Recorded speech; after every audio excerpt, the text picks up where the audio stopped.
Come here, lad.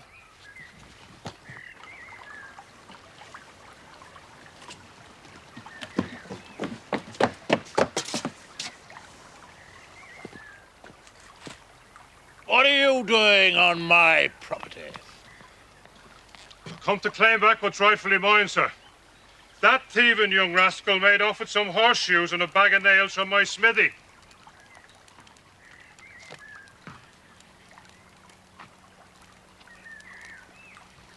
Where is your proof? The proof is I'll find him there. Now, I don't want to be forced to call the police. These people are guests of mine, but you are trespassing, Mr. Thorne. I'm not frightened of you, Doctor. Get off my land!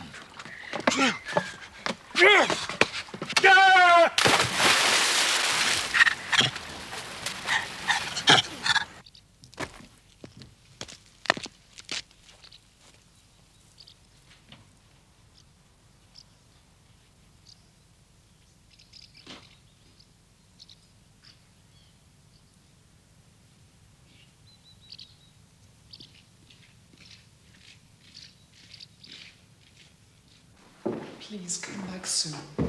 My dear, there is nothing whatever to worry about. We should be married in a few weeks. I'm just on my way back to London. Goodbye, sir.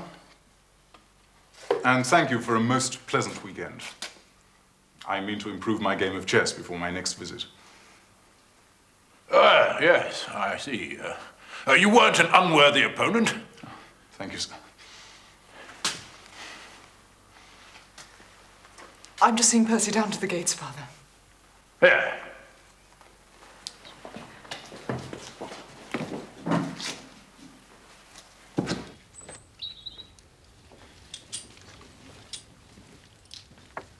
Drive on and wait for me by the gate, would you? Walk on.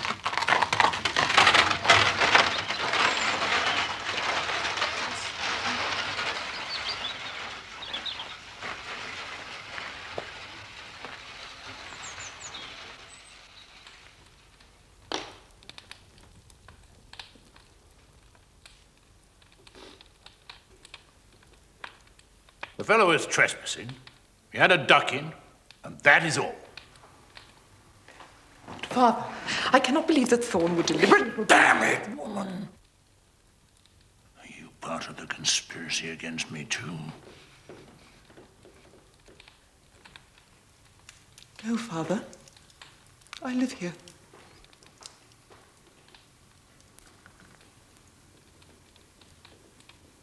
But not for much longer, eh? Once you marry that fellow Armitage...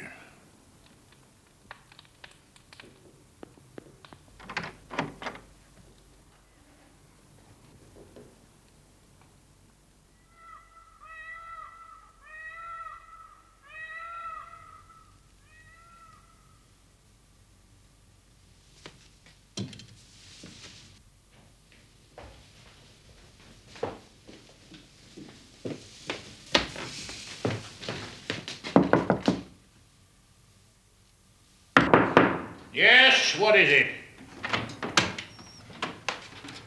Father, what has happened to my room? The builder's found a fault in the structure. Better sleep in your sister's room till they've finished working on it. Julia's room. I can't sleep in there. And why not, pray? I can't. What is the matter? It's a perfectly good room. I've instructed the housekeeper to prepare it for you. Now run along your baggage and good night.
my young beauty. Good night. Good night, baby.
I'm very sorry, Watson. But it seems to be the common lot this morning. What? Mrs. Hudson has been roused. She retorted on me and I on you. But it's only 7:15. What is it, a fire? No. A client. This will take a moment to draw, sir. But only a moment. Mrs. Hudson is a mistress of the art of firelighting. This is my intimate friend and associate, Dr. Watson, before whom you may speak as freely as before myself. How do you do? Mrs. Hudson, do you think you could bring this young lady a hot cup of coffee? For I observe you are shivering. It is not cold which makes me shiver. What then? It is fear, Mr. Holmes. It is terror. No, you must not fear. We shall set matters right, have no doubt. You have come by train, I see, this morning. You know me, then?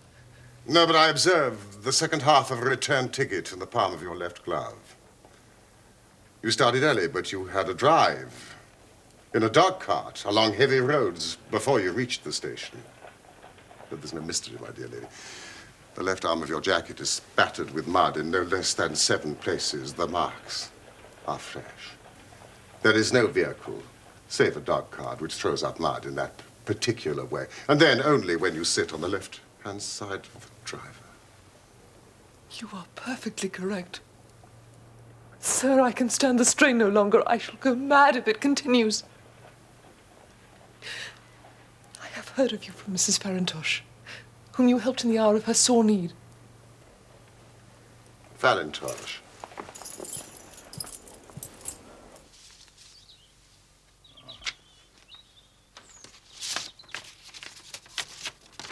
My dear Helen, it is difficult for me to advise you since you present so few facts, but I know you to be a sensible girl not prone to hysterics.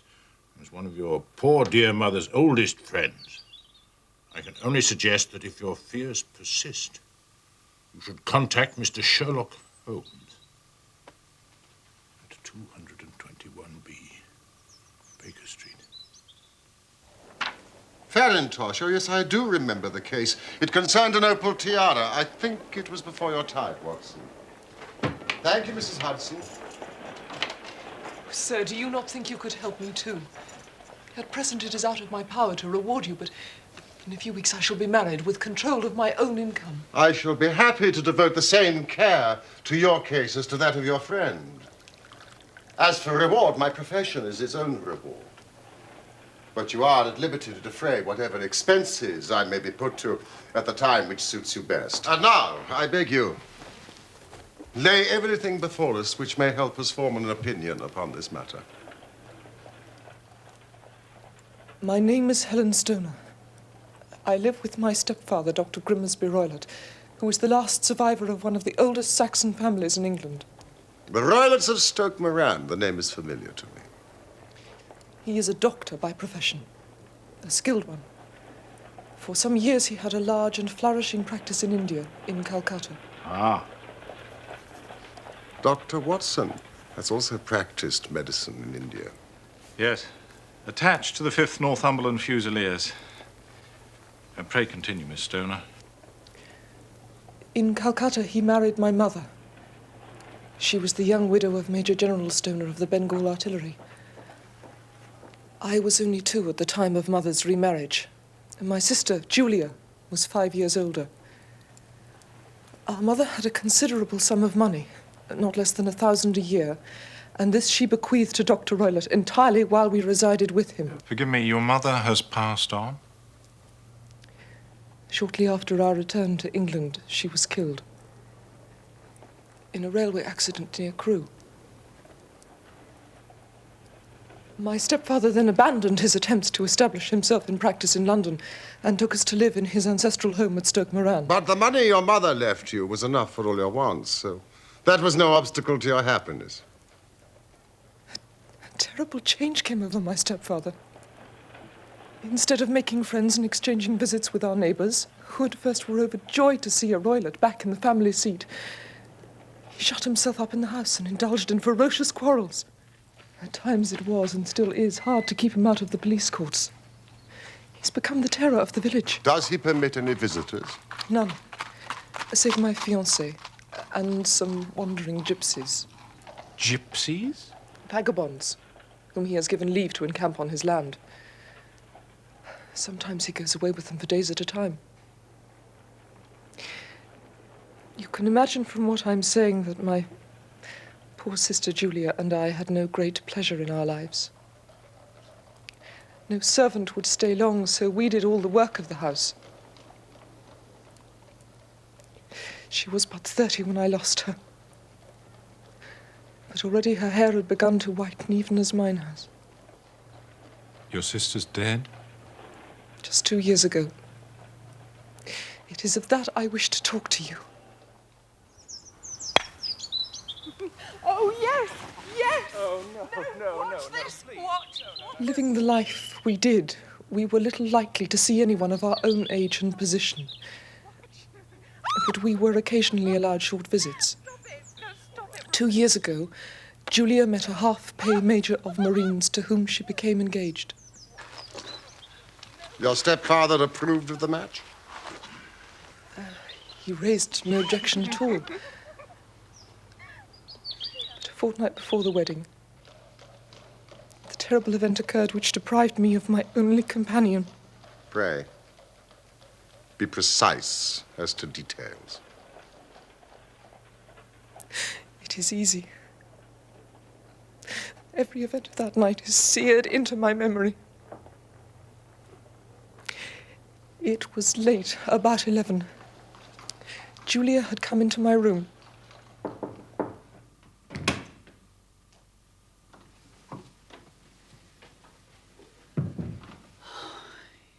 Smoking those awful cigars again. Perhaps you should have this room until the wedding.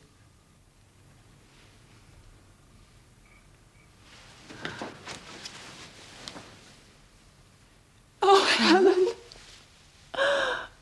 Oh, I feel so happy. And yet wretched that I'm leaving you here alone. My turn will come. I shall miss you. You won't. I'll come and stay. Besides, your major has promised to find me a brother officer of equal rank and infinitely better looking. My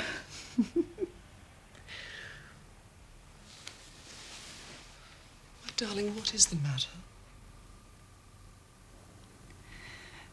Helen, have you ever heard anyone whistle in the dead of night? I suppose you couldn't possibly whistle yourself in your sleep. Certainly not. Why? The last few nights, always about 3 in the morning, I've been woken by a low, clear whistle. I can't tell where it's coming from. I thought you might have heard it. I sleep more heavily than you. It was probably those wretched gypsies.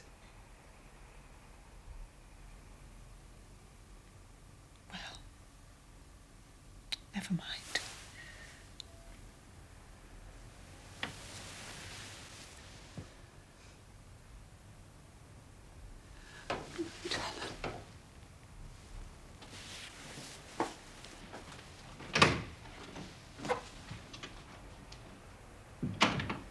Was it your custom always to lock yourself in at night? Always. My stepfather has a passion for Indian animals. A leopard and a baboon wander freely over the grounds. Julia and I had no feelings of security unless our doors and windows were locked. I couldn't sleep. I had a vague feeling of misfortune.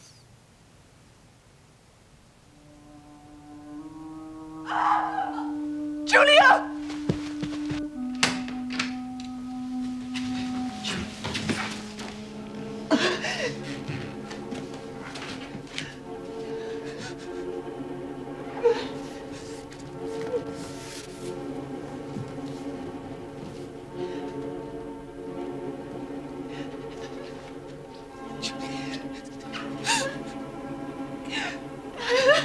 Please help me.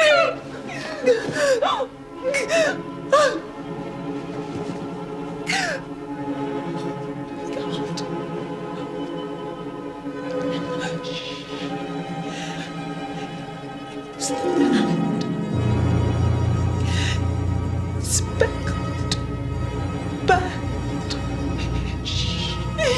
I can't bother. No, please, Julia. Go back to your room, child. I'll deal with this.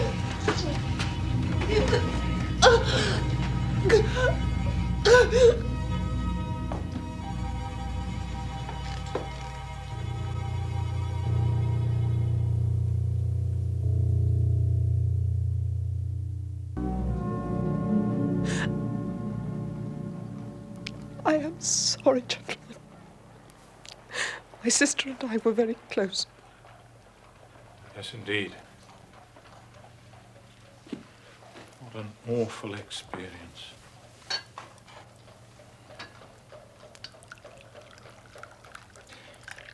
And you've no idea what might have caused... This whistle and a metallic sound, you can swear to it? It was my strong impression. I may possibly have been deceived. Was your sister dressed? No, she was in her nightdress.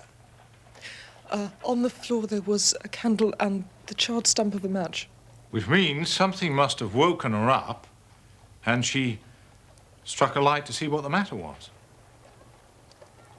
What conclusions did the coroner come to? He investigated the case with great care, but he was unable to find any satisfactory cause of death.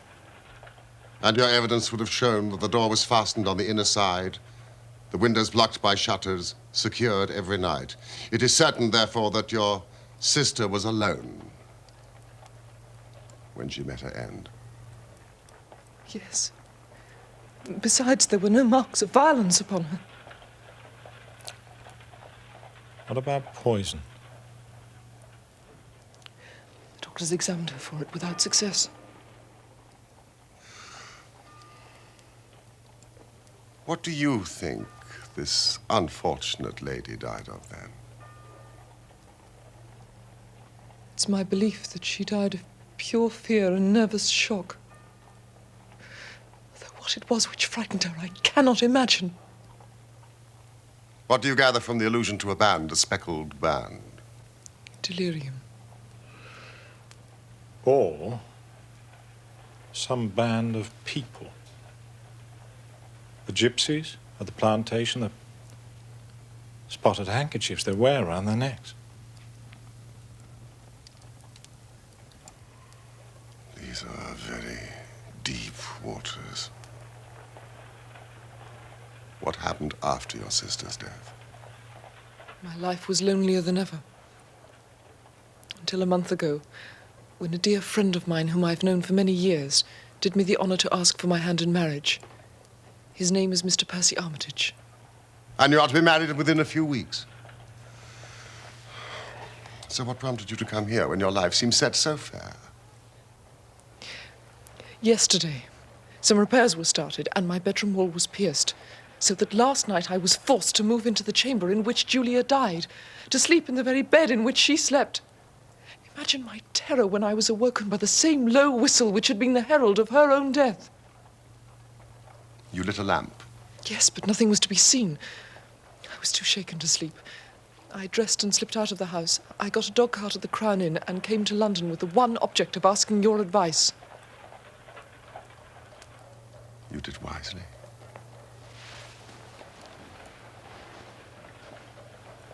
But have you told me all? Yes. You have not, Miss Stoner.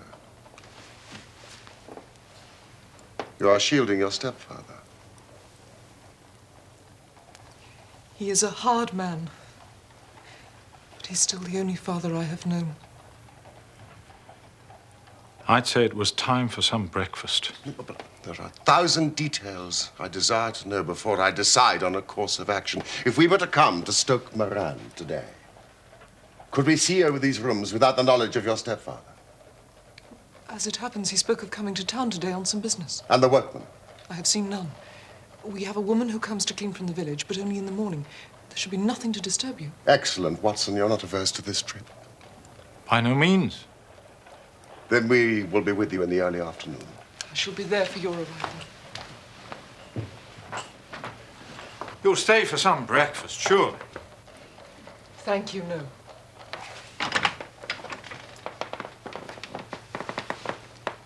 My heart is lightened already.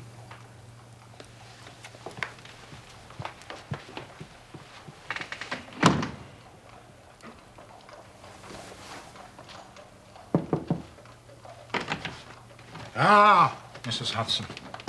Thank you. But when you combine the ideas of whistles at night, the presence of a band of gypsies on intimate terms with the doctor, the dying allusion to a speckled band, well, there's good ground to believe that the mystery may be cleared along those lines.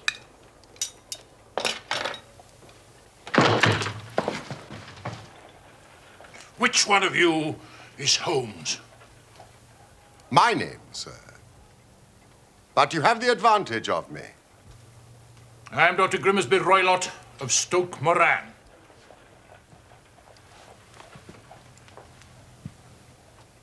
Indeed, Doctor. Please take a seat. I shall do nothing of the kind. I know that my stepdaughter has been here this morning. What has she been saying to you? It is a little cold for the time of year. What has she been saying to you? But I have heard that the crops promise well. Ah, you put me off, do you? You scoundrel, sir. I've heard of you before. You're Holmes the meddler, Holmes the busybody, Holmes the Scotland Yard Jack in office.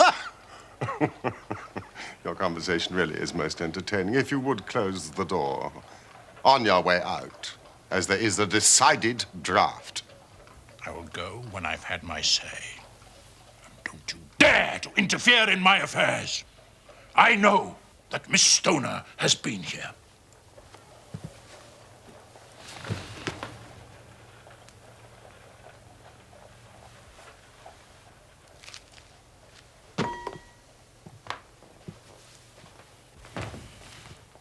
I am a dangerous man to fall foul of.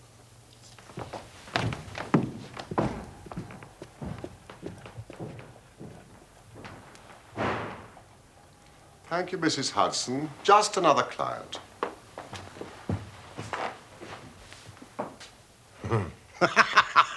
What a very amiable person. I may not be quite so bulky, but...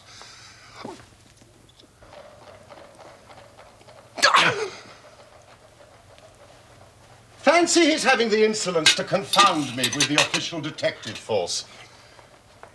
This incident gives zest to our investigation. I only hope our friend won't suffer from her imprudence in allowing that brute to trace her here. One thought keeps nagging at me, Watson. Roylott's professional life in India.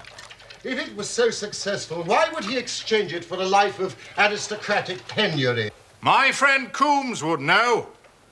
Coombs was in Calcutta around that time. Find your friend Coombs and see what you can get from him.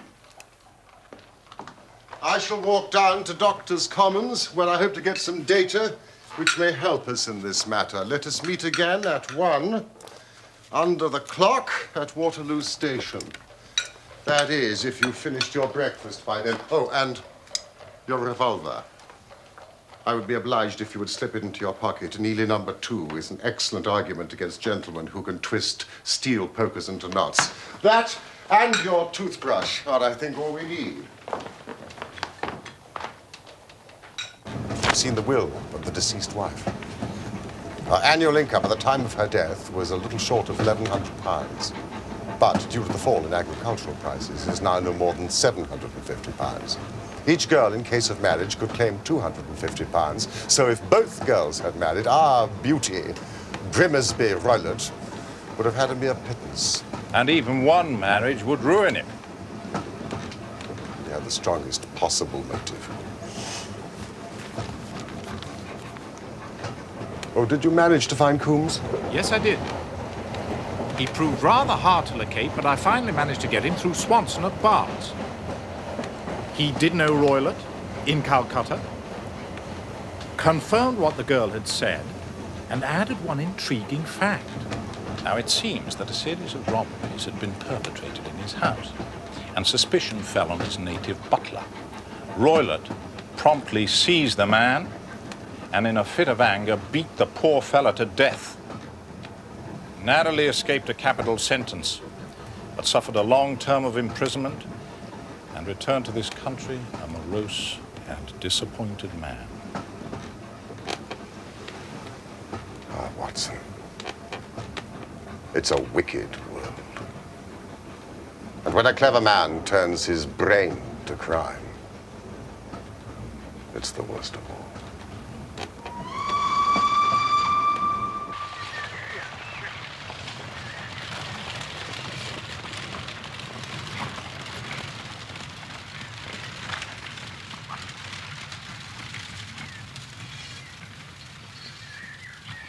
On holiday, are you, gentlemen? No, we're architects. Taking a look at some of the local houses. Ah, that's why I wanted Stoke Moran. I didn't think it was for social reasons. You'll be doing business with Dr. Roylott, then? Yes, I believe that was the name. If you don't mind a word of warning, you want to take care with him, sir. There are some round these parts say he's not right in the head. Really? Only yesterday, Mr. Thorne, the blacksmith, had a most nasty experience with the doctor because of those thieving gypsies who were camped in the grounds. Oh, yes, we've heard about the gypsies and the leopard. The story goes the doctor threw Mr. Thorne in the stream in a fit of uncontrollable temper. And old Thorne, he's not a small man. Good Lord. Is he bringing a charge of assault? He were going to. But Miss Stoner, the doctor's young stepdaughter, paid him some of her own money to keep it quiet. Well, that's what I heard. Well, I never. Do you hear that, Holmes? The more I see and hear of that young lady, the more my admiration increases. Young woman of commendable spirit. You can pull up here, driver. Who do you mean, dear fellow? Well, Miss Stoner, of course. Most admirable. Ah, Miss Stoner. The girl we went yesterday.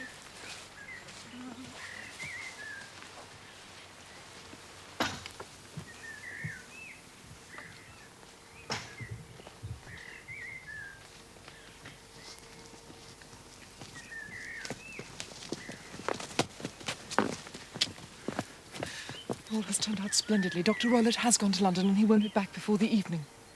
But we have already had the pleasure of Dr. Roylott's acquaintance. Good heavens, he followed me. Yes, he turned up just after you left, but Holmes sent him off with a flea in his ear. He's so cunning, I never know when I'm safe from him. Well, then he must guard himself. Or he may find someone more cunning than himself upon his track, shall we? Holmes, don't you think we ought to get Miss Stoner away from here tonight? Not an aroused suspicion. But if he's violent... We shall be here.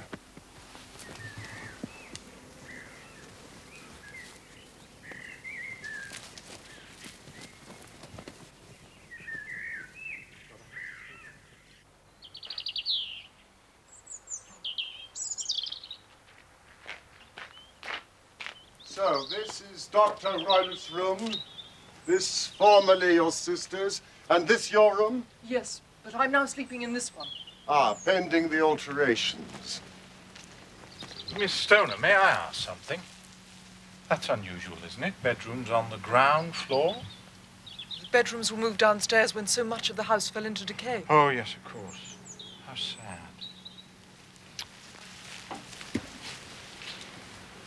There seems little need for repairs to this end of the house.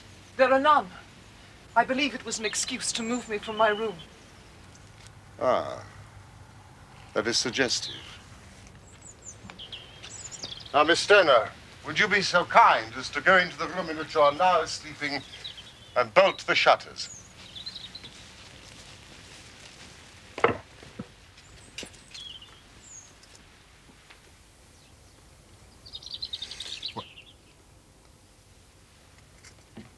What are you doing, Watson? Well, I'm using your methods, Holmes, seeing whether the ground has been disturbed. And what have you come up with? Your footprints, I believe. And mine and Miss Stoner's. And this.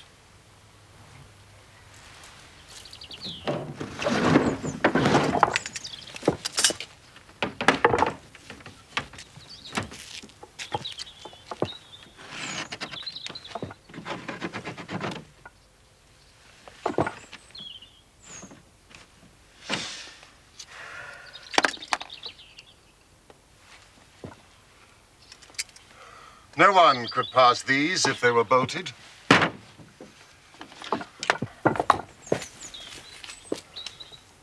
Well, let's see if the inside throws any light on the matter. Ah.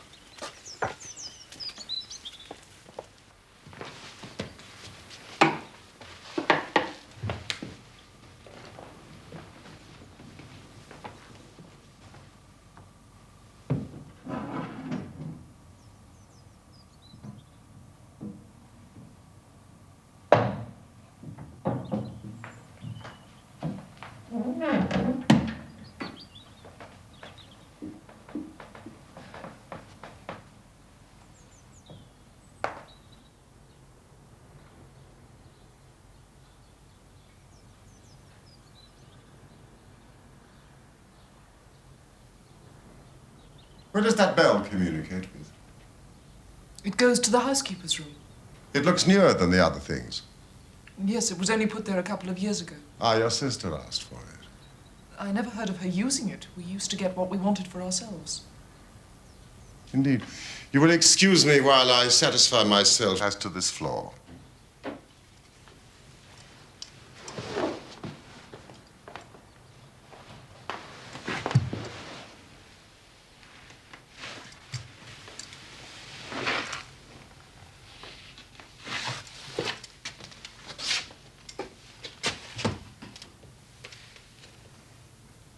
It doesn't ring. It's very strange.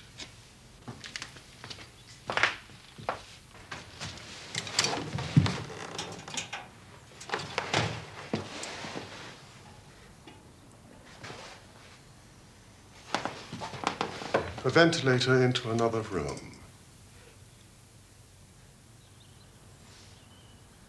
You mean when it might have communicated with the outside air?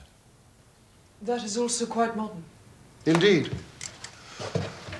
Miss Stoner, with your permission, we will now carry our research to Dr. Royle's chamber.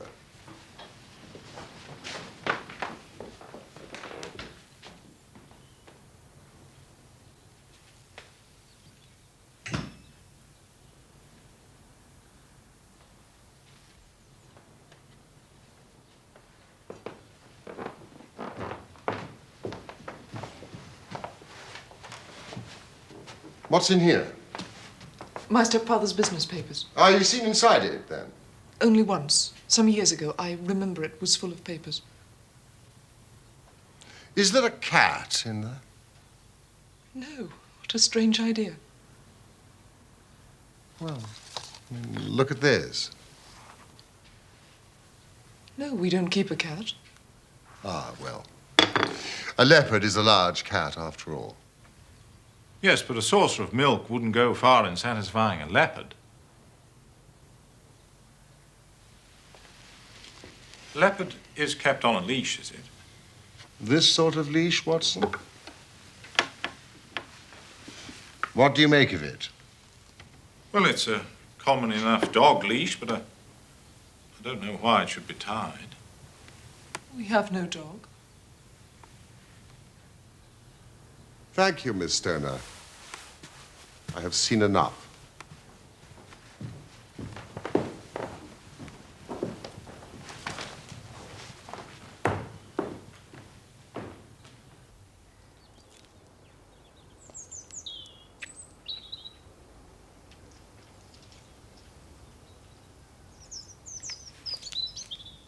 I was going to ask if you'd like some tea.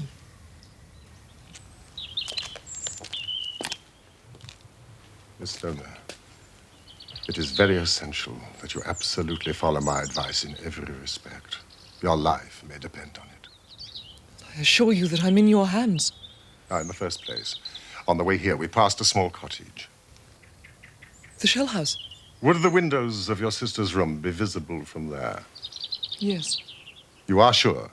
Yes. Then we shall make it our base. Some refreshment. Oh, we shall have dined, shan't we, Holmes? Is there a village inn? The Crown. Oh, good. Thank you all the same.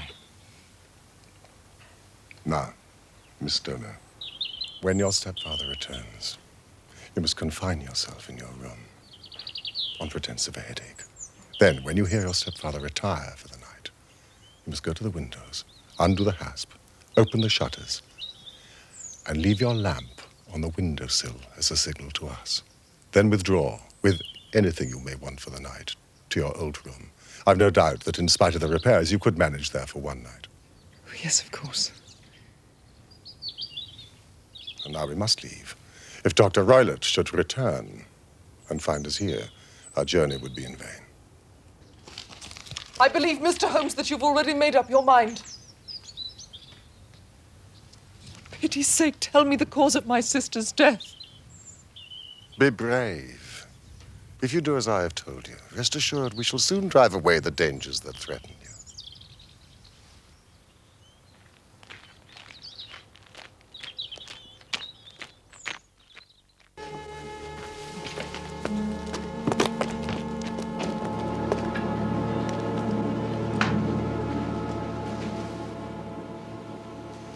Yes, it is a clear view.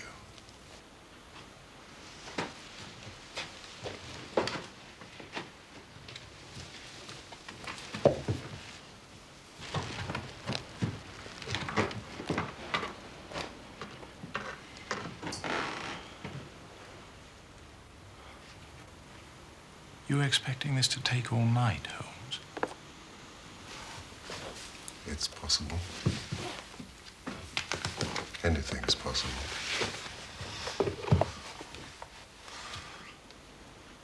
When a doctor goes wrong, he's the first of criminals. He has nerve. He has knowledge. Palmer and Pritchard were among the heads of their profession. This man strikes even deeper. I really have some scruples taking you tonight. There's a distinct element of danger.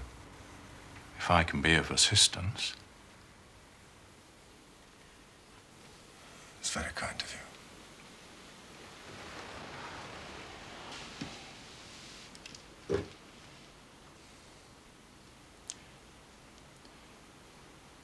You evidently saw more in those rooms than was visible to me, Holmes. But I probably deduced a little more. Do you remember Miss Stoner said that her sister could smell Dr. Roylott's cigar?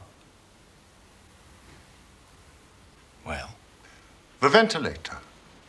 A ventilator maid, a cord hung, and a woman who lies in the bed dies. I can't see any connection. Did you notice anything peculiar about the bed?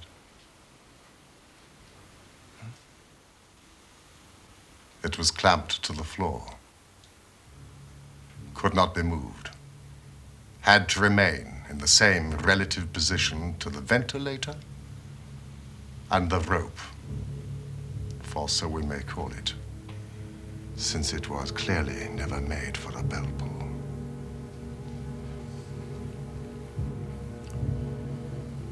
I begin to see dimly what you're driving at. We're only just in time to prevent some subtle and horrible crime.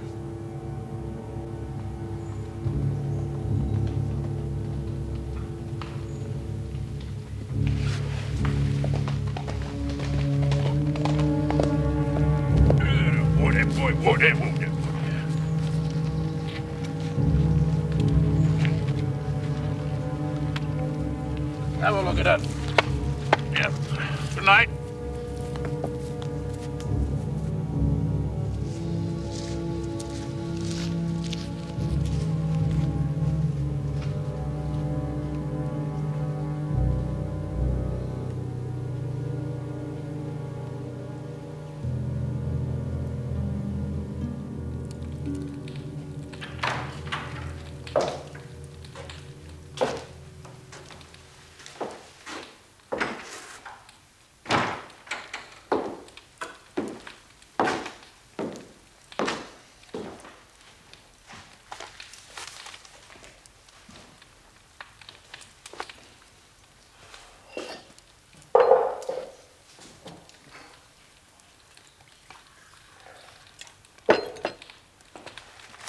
Did you have a good day?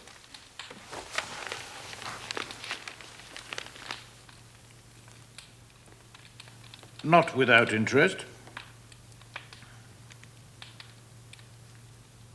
Where did you get to this morning? I decided to go to town too. I had some shopping to do for the wedding.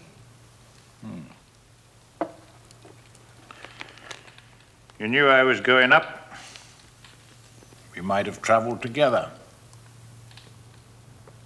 I left early. Yes, I know you did. So that I should be back by lunchtime. I had some things to do here this afternoon. My trip was a whim.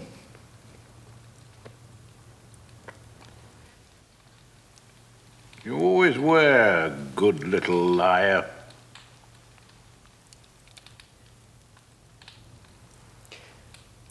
Will you excuse me? I have a terrible headache.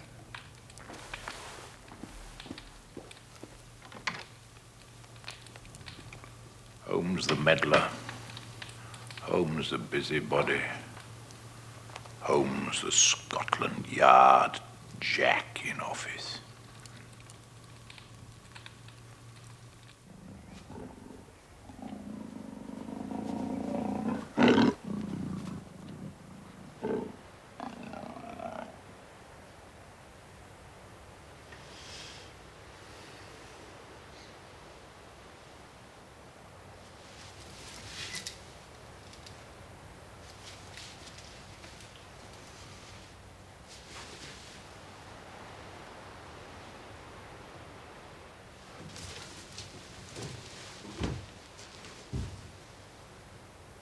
The signal.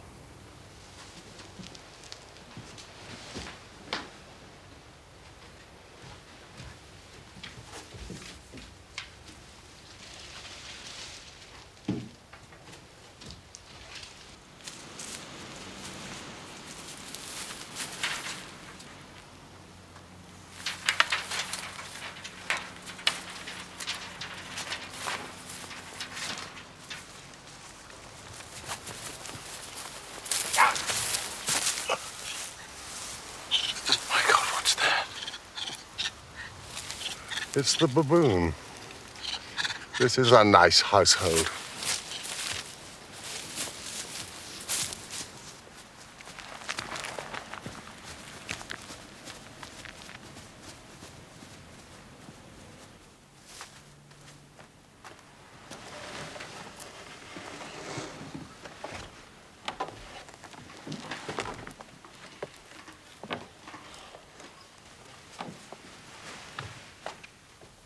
must sit without light.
You see it, Watson? You see it?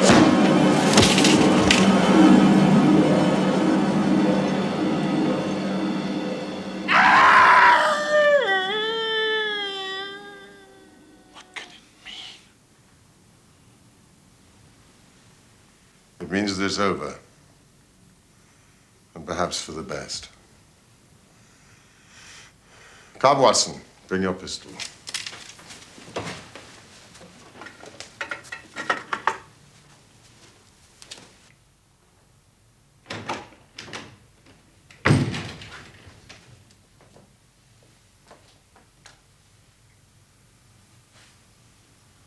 It's the band, the Speckled Band. It is a swamp adder, the deadliest snake in India. He has died within seconds of being bitten.